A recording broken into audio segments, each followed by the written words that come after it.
What's up guys, Jonah here, and in case you weren't paying attention, here's the latest from the world of sports. Rumors of the Lakers' demise may have been exaggerated because Anthony Davis is almost single-handedly propelling them back to respectability. Meanwhile, Cristiano Ronaldo could be on the verge of joining a new club following his unceremonious exit from Manchester United. Spoiler alert, it's not a Champions League club. And finally, baseball's offseason is officially heating up, with several big-name free agents landing mammoth contracts in recent days. Sit back, relax, and take this in.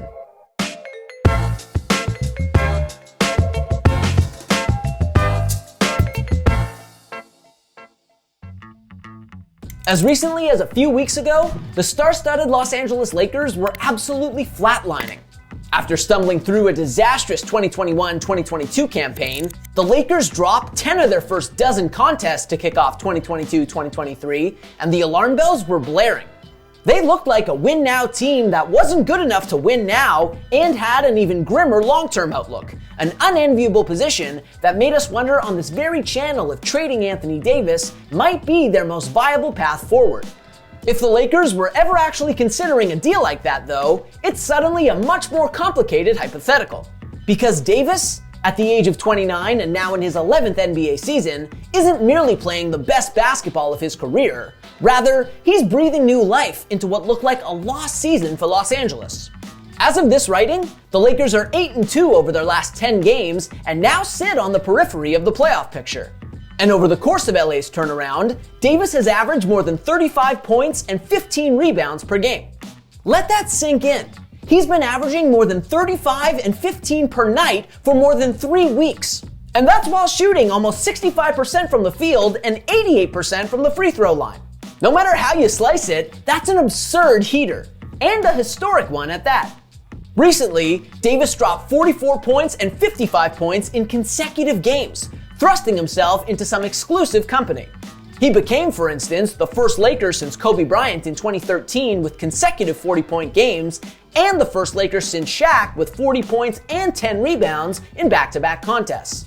He also joined Hall of Famer Kevin McHale as the only players in history to put up 55-plus points, 16-plus rebounds, and 3 or more blocks in a single game.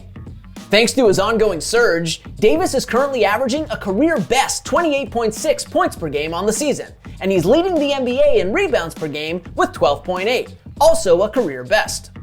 And while it's both unreasonable to expect him to continue performing at this level all season long and premature to call the Lakers a championship contender again, Davis's resurgence after 2 down years marred by injury has at least prevented the Lakers from being a complete and utter laughingstock. Cristiano Ronaldo may end up staying in the Middle East even after the 2022 World Cup wraps up. Ronaldo, who recently agreed to a mutual parting of ways with Manchester United not long after torching the club in an interview with Piers Morgan, has reportedly received a staggering contract offer worth more than £300 million from a Saudi Arabian club, Al Nassr, a perennial powerhouse in the top Saudi domestic league that, as it happens, hasn't won a championship since 2019. Nothing has been finalized yet, according to Ronaldo's camp, and it's expected that he'll wait until after the World Cup to announce his decision. But sources told ESPN that the two sides were nearing an agreement, a seismic one that would make the soon-to-be 38-year-old the highest-paid soccer player in the world. Furthermore, if finalized, it would represent another major coup for Saudi Arabia, a country that spent billions of dollars in recent years to become a major player on the international sports scene, a gambit many have described as sports washing. That is, using sports to launder their international reputation and obscure their history of human rights abuses. To that end, Saudi Arabia is considering making a joint bid to host the 2030 World Cup, a bid that would undoubtedly be strengthened with Ronaldo as the face of the country's soccer landscape. And while the 5-time Ballon d'Or winner may prefer to spend the twilight of his career with a Champions League team, rather than playing out the stretch in a league that doesn't have a single club in the top 500 of 538's global club soccer rankings, the next superstar athlete to turn down that kind of money would be the first. And speaking of getting paid, baseball's biggest free agents are starting to. Over the weekend, 2-time Cy Young Award winner Jacob deGrom finalized a 5-year deal with the Texas Rangers worth $185 million. His deal also includes a full no-trade clause and a vesting option for the 2028 campaign that could bring the value of the contract as high as $222 million. And on the surface, this deal seems about right. No, he didn't come close to matching Garrett Cole's record contract for a pitcher, but he shouldn't have been expected to. Don't get me wrong, on a per-inning basis, DeGrom is the most dominant pitcher on the planet, but he's also turning 35 this summer and has logged less than 160 innings over the last 2 seasons due to a litany of injuries. Given his unique combination of age, upside, and injury risk, this deal makes a lot of sense. The only thing that doesn't is the team that gave it to him. The Rangers aren't close to being a contender. They won 68 games last year after spending $500 million just to bring in Corey Seager and Marcus Semien in free agency. Even with a fully healthy DeGrom, the Rangers project to be mediocre in 2023. And now, for the next half-decade, Texas will commit more than $50 million a year to 2 players well on the wrong side of 30 in DeGrom and Semien. It was strange that no legitimate contender outbid Texas for DeGrom, and it was especially strange that the New York Mets didn't pony up to bring back their beloved ace. As it turned out though, they had a viable replacement lined up. Just days after DeGrom signed with Texas, on the second day of the winter meetings, the Mets reportedly landed reigning American League Cy Young Award winner Justin Verlander, agreeing to a 2-year deal worth more than $86 million.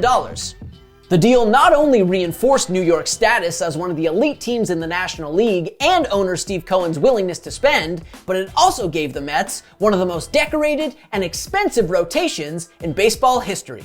In reuniting Verlander with Max Scherzer, who were teammates in Detroit years ago, the Mets now have multiple 3-time Cy Young Award winners in their rotation, both of whom are pushing 40, and both of whom have an average annual value of $43.3 million, the highest in baseball history.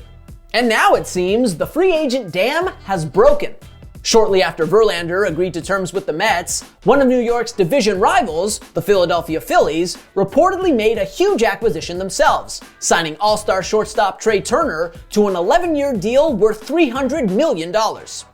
Paying historic money for a bona fide superstar is certainly one way for the reigning NL champs to get over the hump in 2023, and the addition of Turner will also help take some of the pressure off the recovering Bryce Harper, who recently underwent Tommy John surgery and will miss at least the first month of the upcoming season. Will that contract age well, given how important speed and defense are to Turner's profile? Maybe not. But assembling juggernauts through big free agent signings and present-focused trades has long been the MO of Phillies president of baseball operations, Dave Dombrowski, and he's got 2 World Series rings to show for it. So where will the next big-name free agent land? Stay tuned.